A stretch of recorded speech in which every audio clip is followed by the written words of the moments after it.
Halo Trust People, bertemu lagi dengan saya Satrio. Di video minggu ini saya akan melanjutkan pembahasan mengenai 7 leadership skill atau 7 keterampilan kepemimpinan. Tonton terus ya videonya.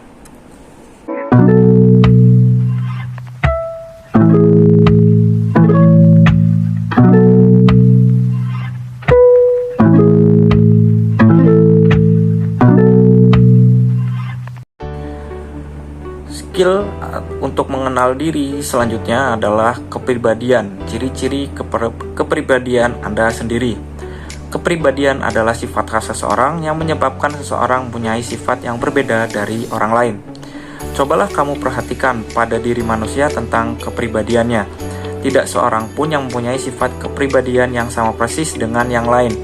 Hal itu menunjukkan bahwa manusia itu diciptakan dengan unik dan masing-masing mempunyai kelebihan dan kekurangan.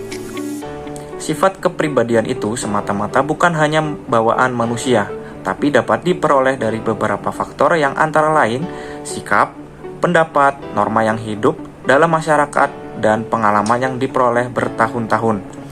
Keturunan tidak begitu memainkan peranan yang penting dalam pembentukan kepribadian seseorang. Demikian juga dengan kepribadian yang dibentuk karena orang lain yang membantu membentuknya.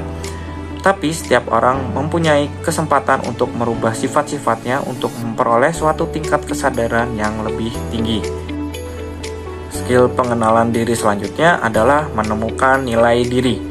Manusia hidup di dunia ini tentunya mempunyai arah tujuan yang jelas agar di dalam menjalani hidupnya tidak gampang terpengaruh oleh hal-hal yang menyerumuskan dirinya ke arah yang tidak baik.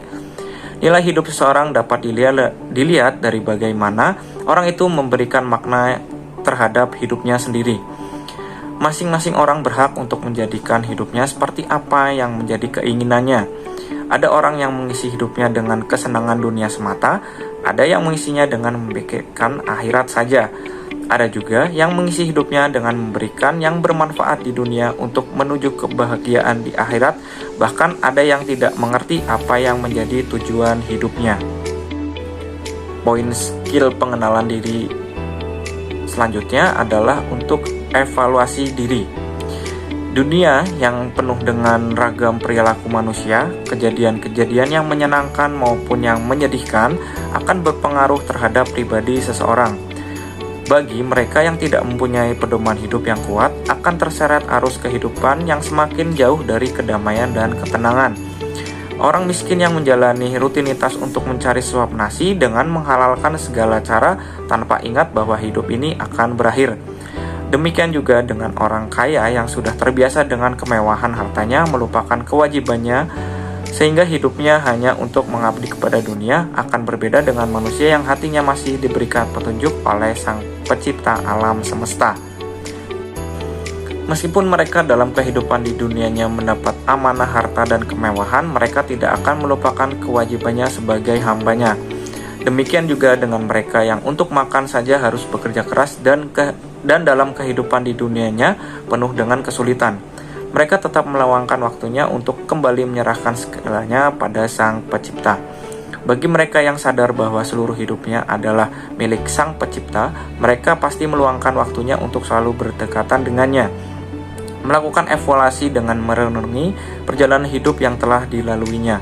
Apakah harta yang mereka peroleh berasal dari jalan yang benar dan membelanjakan harta itu dengan jalan yang benar juga? Apakah hatinya masih penuh dengan penyakit hati? Apakah caranya bergaul dengan orang lain perlu diperbaiki? Masih banyak sekali hal yang harus mereka evaluasi agar dalam menjalankan kehidupan selanjutnya lebih baik. Komunikasi didefinisikan sebagai pengungkapan diri pribadi kepada orang lain. Komunikasi baik melalui bahasa verbal maupun non-verbal. Lebih lanjut, komunikasi dapat diartikan suatu kegiatan saling bertukar informasi yang berlangsung di antara dua atau lebih banyak unsur dengan tujuan-tujuan tertentu. Selain komunikasi verbal atau mendengar, membaca, menulis, atau berbicara, komunikasi nonverbal juga penting maknanya. Komunikasi nonverbal yaitu body language, diantaranya yaitu kontak mata, ekspresi wajah, bahasa tubuh, intonasi suara, penekanan, kesunyian yang disengaja, pemilihan waktu, penampilan, sentuhan, dan pergerakan tangan. Ya, sampai di sini dulu video pembelajaran minggu ini. Sampai bertemu di video-video selanjutnya.